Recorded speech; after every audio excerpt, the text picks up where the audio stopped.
내가 안 되면 다 안 되기 때문에 시작이 바로 돼야 제대로 일이 되거든요. 첫 단추를 잘 껴야 된다 이런 말씀 있지 않습니까?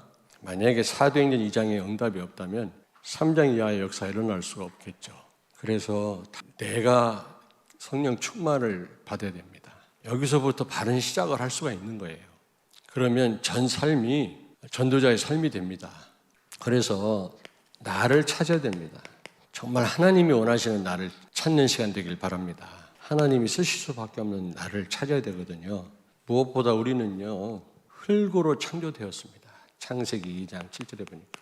그래서 이루 말할 수 없는 허무한 인생이요, 어떻게 보면 연약한 존재죠.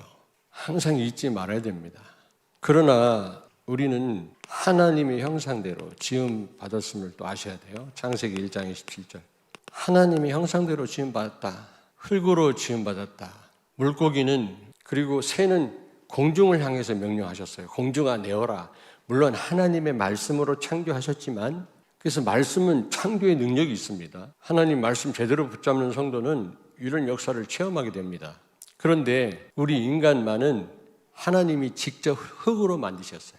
그러므로 나무가 흙에서 뽑히면 죽어요. 흙이 만들어냈기 때문에. 그러므로 직접 하나님이 만드신 흙으로 우리를 만드셨기 때문에 하나님을 떠나면 죽어요. 그리고 형상이란 말은 예수 그리스도를 가리키거든요. 그리스도로 사는 그런 존재입니다. 고린도후서 4장 4절. 하나님의 형상 곧 예수 그리스도라고 그랬거든요. 그리고 임마누엘, 하나님과 함께하는 존재입니다. 그래서 절대 혼자는 살 수가 없어요. 우리는 내 힘으로는 나싱입니다. 아무것도 못해요. 그리고 형상으로 지음받았다, 이 말은 예배 잘하는 겁니다. 우리는 하나님을 예배할 수 있는 존재, 유일한 존재입니다. 세 번째로 하나님의 대행자입니다. 고린도 전서 3장 9절에 보니까 하나님의 동역자라 그랬어요. 하나님과 함께 일하는 자들이에요. 이게 얼마나 큰 축복입니까, 여러분? 하나님의 통치를 대행하는 자들이다. 그래서 창세기 1장 28절에 생육하고 번성하여 땅에 충만하라. 땅을 정복하고 다스려라. 바다의 고기와 공중의 새와 땅에 움직이는 모든 생물을 다스리라 하시니라 그랬잖아요. 이걸 위임 왕권이라고 그랬잖아요. 하나님 대신해서 모든 만물을 정복하고 다스리라는 겁니다. 하나님의 이 통치를 대행하는 겁니다. 이런 어마어마한 권세가 우리에게 주어졌다니까. 하나님의 동역자인 줄로 믿습니다. 우리와 같이 일하신다고 그랬어요. 얼마나 감사합니까? 그런데 무엇보다도 우리는요, 이런 축복을 누리기 위해서는요, 오늘 말씀처럼 누가복음 15장 20절처럼 나를 찾아야 돼요. 그 말은 무슨 말입니까? 구원받아야 돼요. 하나님을 만나야 되는 겁니다. 오늘 여기 집 나간 탕자가 아버지께로 돌아왔다 그랬잖아요. 쫄딱 망해가지고 자기 재산을 미리 받아가지고 아버지를 떠나면 거기에 진정한 샬롬, 평강이 있는 줄 알았는데 그게 아니에요. 세상에서 다 탕진하고 먹을 게 없어서 돼지 키우는 집에 종으로 들어가서 돼지가 먹는 지엽 열매를 먹고 살았잖아요. 그러다가 자기 집이 생각이 나는 겁니다. 자기 아버지가 생각이 나는 겁니다. 집에 가면 먹을 게 많고 내가 아들인데 말이지. 그래서 아버지께로 여기 보니까 돌아갔다 그랬잖아요. 근데 어느 영어 성경에는 자기 자신에게로 돌아갔다 그렇게 표현되어 있어요.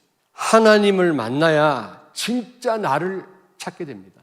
내가 누군가를 알게 됩니다. 그전에는 몰라요. 내가 왜 왔고 어디서 왔고 뭘 하며 살아야 되고 내가 어디로 가는지를 모릅니다. 그 누구도. 어떤 철학자도 아무리 머리를 굴려도 알 수가 없어요. 하나님을 만날 때 나를 진짜 찾을 수가 있는 겁니다. 여기서부터 모든 게 시작이 돼야 돼요. 나도 누군지 모르는데 무슨 세계복음화를 합니까? 우리는 본래 하나님과 함께 해야 될 그런 존재 아닙니까? 거기 행복이 있잖아요. 그런데 하나님을 떠나서 결국 어떻게 됐어요? 하나님 말씀 선악과 따먹지 말란 말을 어기고 하나님 떠나서 3저주 가운데 빠졌잖아요. 죄와 마귀와 지옥의 저주 아래 놓이게 됐단 말이에요. 사탄 심부름하는 그런 자들이 됐단 말이죠. 이 3저주를 인간이 해결할 수가 없어요. 해결 불가능합니다. 그래서 그리스도 대신 예수님이 왕, 제사장, 선지자 3직분을 가지고 오셔서 십자가에 죽으시고 부활하심으로 사단과 죄와 지옥의 저주 아래 소리를 해방시키신 줄로 믿습니다. 거기서 빠져나오는 길을 열으셨단 말이죠. 그래서 이 예수 그리스도를 삶 저주를 해결하신, 인생의 모든 문제를 해결하신, 하나님 떠나서 온 문제를 해결하신 예수 그리스도를 마음으로 믿고 입으로 시인하고 영접하면 하나님 자녀가 되고 구원받게 되고 나를 찾게 되는 것입니다. 눈 감습니다. 나를 따라서 기도합니다. 살아계신 하나님 감사합니다. 죄와 마귀와 지옥의 저주 아래에 있던 나를 구원하시기 위해서 십자가에 죽으시고 부활하신 예수님을 오늘 내 마음속에 모십니다.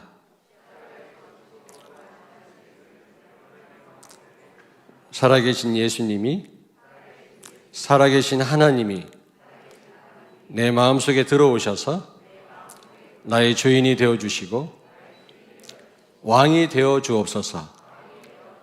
이제부터 하나님 자녀가 되었으니 하나님 자녀답게 축복을 누리며 살게 하옵소서.